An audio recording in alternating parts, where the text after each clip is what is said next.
এই বাড়ি থেকে আসার সময় আমার দাদি তার নিজের হাতে বানানো চুটকি সেমাই আমাকে দিয়ে দিয়েছিল। এই সেমাইটা আপনাদের ভাইয়া খেতে অনেক ভালোবাসে, তাই আজকে রান্না করেই ফেললাম। আসসালামু আলাইকুম এভরিওয়ান, আশা করি আপনারা সবাই অনেক ভালো আছেন। আলহামদুলিল্লাহ আমরাও অনেক অনেক ভালো আছি। এই তো আমার নতুন আরেকটি ভিডিওতে আপনাদের সবাইকে ওয়েলকাম। দাদা দাদি নানা নানিদের ভালোবাসা একদম অন্যরকম। এদের ভালোবাসে আপনি কোনো খুঁত খুঁজে পাবেন না। এদের ভালোবাসা সবসময় স্বার্থবিহীন ভালোবাসা হয়।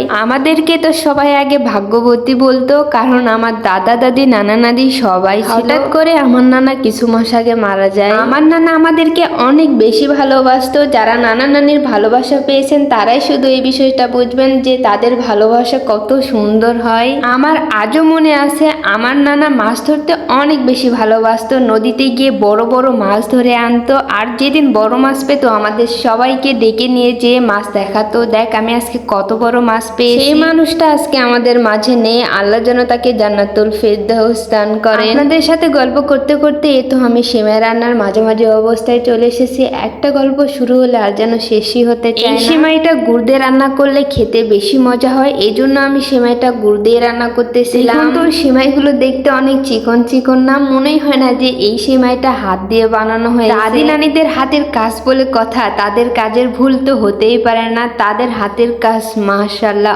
অনেক সুন্দর হয়। আমার দাদি তো এই সেমাই অনেক সুন্দর করে বানাতে পারে। আমি ঈদে বাড়ি যাওয়ার আগে আমার দাদি এই সেমাইটা সুন্দরভাবে বানিয়ে রোদে শুকিয়ে যত্ন সহকারে রেখে দিয়েছিল। আমি কিন্তু তাকে ফোন দিয়ে একবারও বলিনি যে তুমি আমার জন্য এই সেমাইটা বানিয়ে রেখো, কিন্তু সে মনে করে তার নাতির জন্য সেমাইটা বানিয়ে যত্ন সহকারে রেখে দিয়েছিল। যাওয়ার পরে আমাকে দিয়ে দিয়েছে। এই সেমাই রান্নাটা আমি আপনাদের সাথে রেসিপি আকারে শেয়ার করতেছি না, কারণ এই সেমাই রান্নাটা কম বেশি সবাই রান্না করতে পারে। সাধারণ লাচ্চা সেমাই যেভাবে রান্না করে ঠিক এই সেমাইটাও একইভাবে রান্না করতে হয়। আমার সেমাই রান্নাটা প্রায় শেষের দিকে। এইদিকে আমি খেজুর চিকন চিকন করে কেটে নিচ্ছিলাম সেমাইয়ের উপরে দেওয়ার জন্য, যাতে সুন্দর দেখা যায়, সুন্দর করে আমি ডেকোরেশন করতে পারি। আমার এই ভিডিওটা যদি আপনাদের কোথাও কোনো অংশে একটু হলেও ভালো লেগে থাকে, সবাই আমার পাশে থাকবেন, আমার ভিডিওতে একটা লাইক দিয়ে যাবেন। এই তো আমার সেমাই রান্নাটা হয়ে গেছে, এখন আমি একটা বাটিতে নামিয়ে নিচ্ছিলাম। সেমাইটা খেতে অনেক মজা হয়েছিল। আপনাদের ভাইয়া তো সেমাইটা খেয়ে অনেক প্রশংসা করতেছিল।